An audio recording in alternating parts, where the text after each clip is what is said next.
The truth about Steve will do it. I have no idea what happened to him. I just know he got fucking banned. Am I gonna get banned watching him?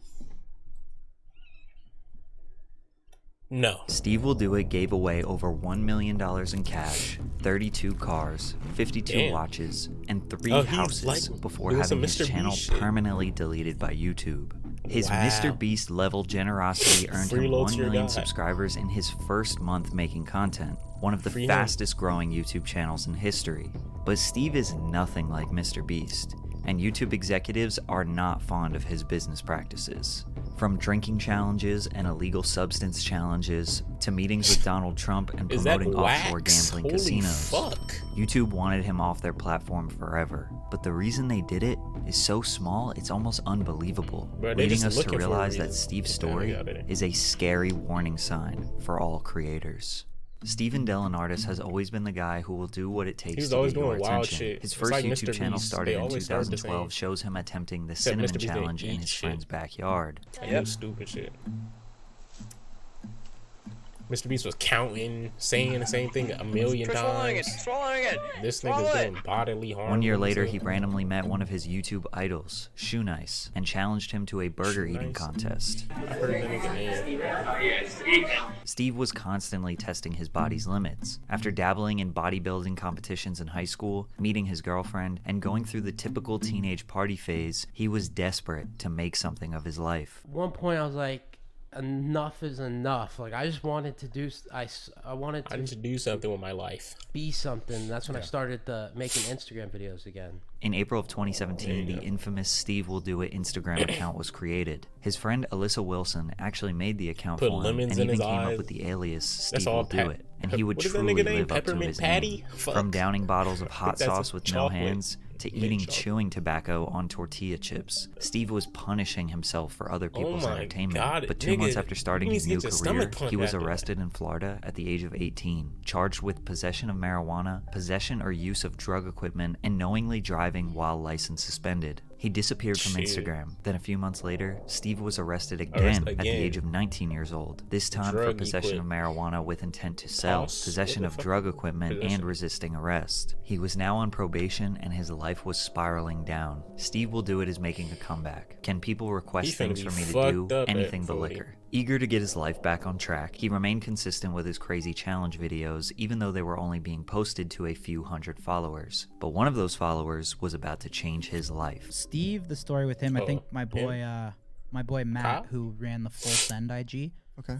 I think he sent me, or Lucas, or both of them. They sent me like a video of Steve, and he was chugging Jack Daniels on his driveway.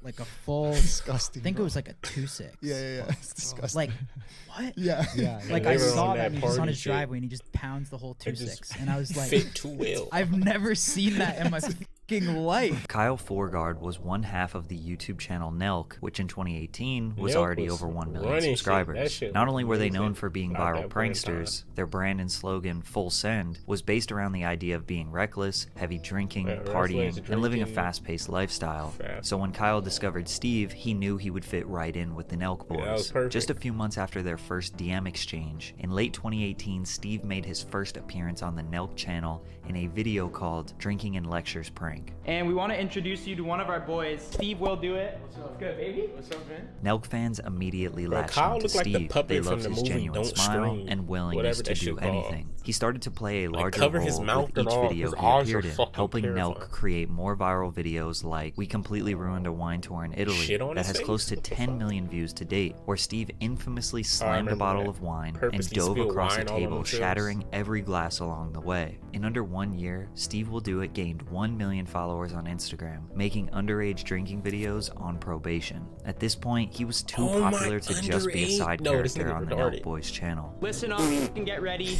Steve Will Do It is starting his own YouTube channel. The Steve Will Do It YouTube channel was created on May 30th, 2019, and thanks to Nelk's cult fanbase, he had over 415,000 subscribers in the first 3 days alone. Dude, check the stats. 450. He got that 4,000 hour watch time.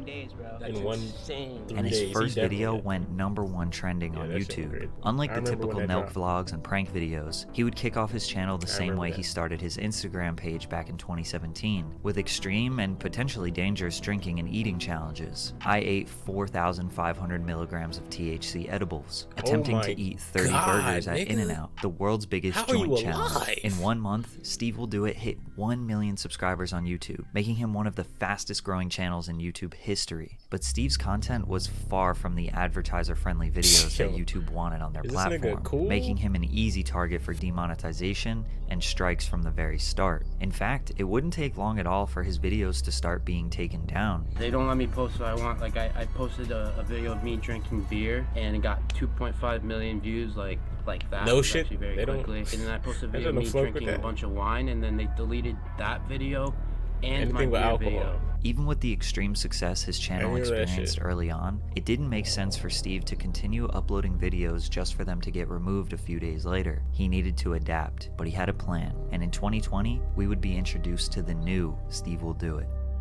And what did he do? SteveWillDoIt is changing lives with car and cash giveaways. Steve abandoned the crazy challenges and took the David Dobrik / Mr. Beast approach to YouTube, gifting his friends and family cars and jewelry, giving away tens of thousands of dollars to single moms, showing up to dealerships and buying cars for veterans, blessing kids in underprivileged areas with cash, and giving away $100,000 to strangers in Mexico. He separated himself from the Nelk boys around this time too, leaving LA and purchasing a $3 million penthouse in Miami meant he could no longer appear in all their prank videos and vlogs. It's pretty wild how successful Steve's videos were, because he didn't really have any concepts. It was just a weekly lifestyle vlog where 50% of the content was him giving away stuff, and each video would get a few million views. But YouTube didn't like Steve's presence on their platform. In the same videos where he would do extremely generous acts, he was smoking, going to the club with rapper 6ix9ine, and gambling. There are plenty of music videos on YouTube that portray the exact same lifestyle and are even more graphic, and those are fully monetized and generating hundreds of millions of views. Yeah, because it's rap music and they got ties with the art. fucking If a vlogger does it, it's considered not suitable for advertisers. As a result, Steve was not making any money directly from YouTube's partner program, but he was getting at least 6-figure brand deals per video. We have offers from 2 companies that we actually, we love. Do shit on YouTube. And they're 6-figure deals for YouTube advertisement. But many people, including myself, were wondering the whole time how he got so much money. Private jets, massive giveaways. He was clearly spending hundreds of thousands of dollars. And with his channel being demonetized, it wasn't blatantly obvious how he was so wealthy. How was SteveWillDoIt making his money? What is your mission? To be a billionaire. You're gonna be a billionaire. All right. To be a billionaire, yeah. Do you have a timeline for that? 3 to 5 years. We do know that Full Send featured a collection of SteveWillDoIt branded apparel around 2019. Bro, am I the only one that feels nothing from achieving a goal? Like, I set a goal, I feel nothing. I get nothing from it. It's the getting to it, I guess. But I still don't feel good trying to get to the goal. I don't know what's wrong with me, bro. And according to the New York Times, Nelk sold $50 million in Full Send merchandise in 2020 and could surpass $70 million in 2021. So he probably made a decent chunk of revenue before distancing himself from Nelk. We also know that he helped them launch their Happy Dad hard seltzer brand. There are no official numbers released, but they have had a really hard time keeping up with demand. Liquor stores are selling out of all of their inventory within hours of stocking the shelves. It's very possible Happy Dad is generating tens, if not hundreds of millions of dollars in sales. If Steve even has a small percentage of ownership, that's big money. But just before Steve's demise, a questionable sponsor popped up and took the internet by storm. Rubet. By the way, make sure it was the gambling shit. I forgot. I heard about this. That's 5 free spins, baby.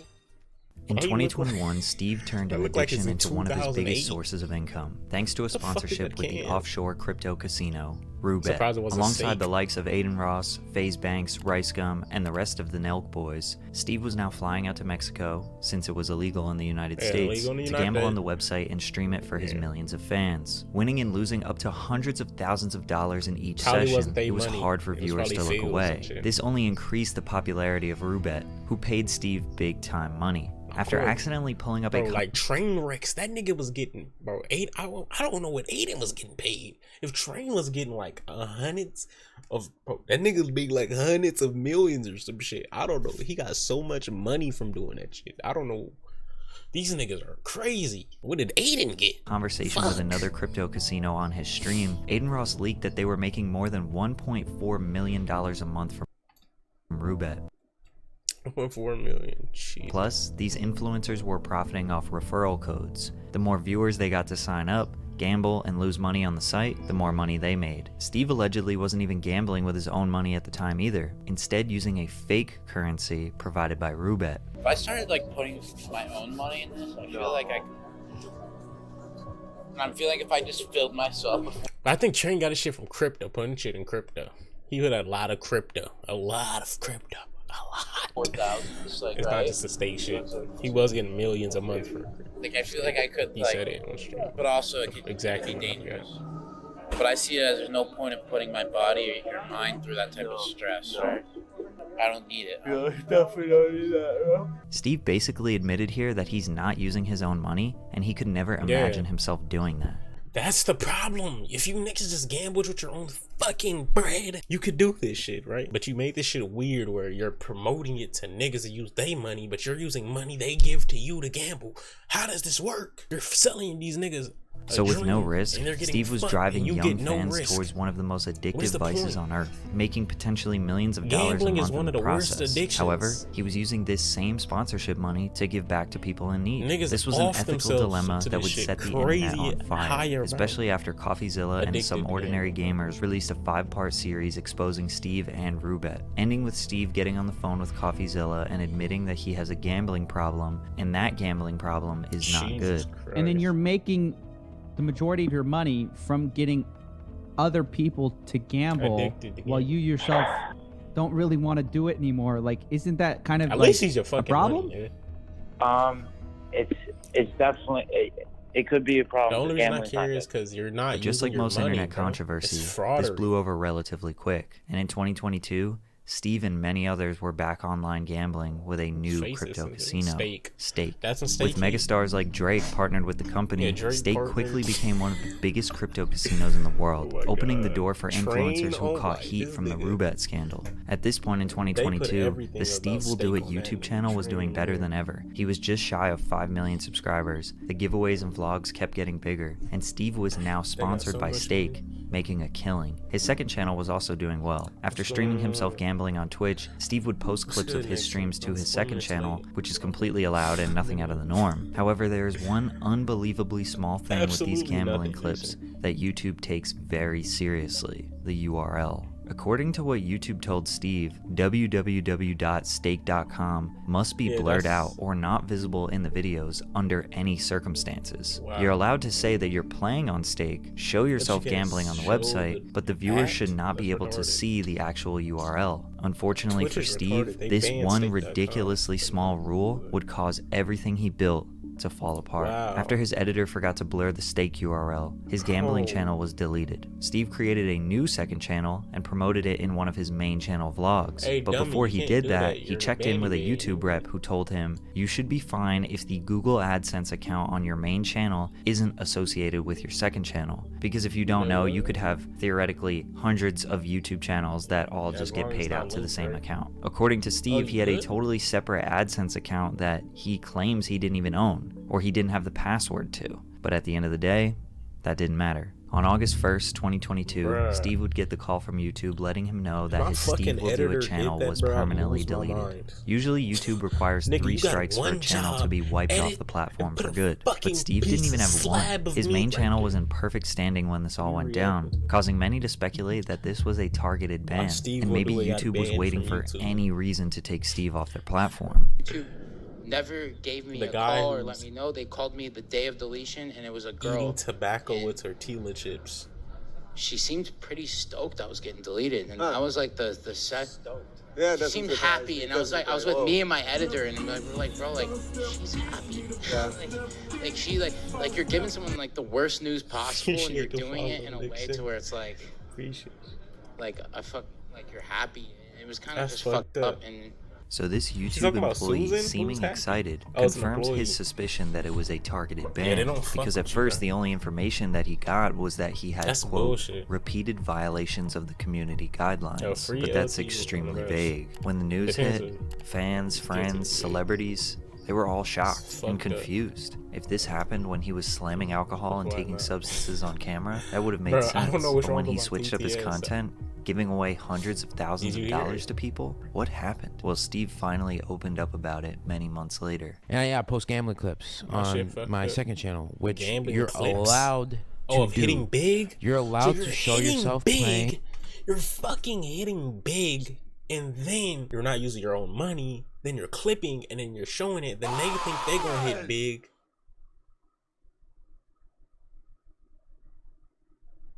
Play stake.com. You're allowed to say I'm on stake. Hey guys, I'm playing on stake right now. But if stake.com is in the video, your channel, they delete the video, right? So the issue started on his second channel, Steve Will Do It Gambling. His editor forgot to blur the stake URL in one of his videos, which led to his gambling channel getting terminated. So Steve made a new gambling channel, but that qualifies as ban evasion. If you don't know, you aren't allowed to just start a new channel when your old one gets banned. And he made it even worse when he promoted the new gambling channel on his main Steve Will Do It page. That now gives YouTube grounds to terminate his main channel as well. For example, if I got banned on my second channel, CC, even though it's totally different content, I'm still the same owner, and while I was banned, I wouldn't be allowed to post on my main Patrick CC channel, and if I did, I could be banned on my main as well. 3 LTG! That's some bullshit. Who else got clipped because of this? Was it Sneeko? Sneeko got clipped for this? Was he? Who else got...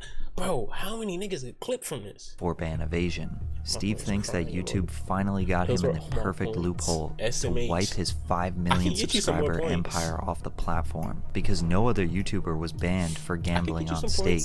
It's crazy to think that this entire catastrophe came about because he forgot to blur a URL. From here, he signed an exclusive deal to make weekly content on the site Rumble in September of 2022. This site is becoming known as the free speech platform where banned creators flock to, since the terms and conditions are very loose. Since he's been banned, Steve has definitely taken a massive hit in relevance, since his viewership is much lower on the new site, and it keeps getting lower with every upload. And now that he can never come back to YouTube, his career will never be at the heights that it once was. As soon as you have to go to Rumble, I don't like this ban evasion shit, bro. They need to, I don't know if niggas are just retarded. They don't let you know clear enough not to do this. When you get strikes, not to go on another channel and do something. Cause niggas have like 4 channels, and I feel like niggas have done it before and didn't get touched, but I don't know, it's real weird. If he was gambling without his own money, I don't like niggas who gamble with their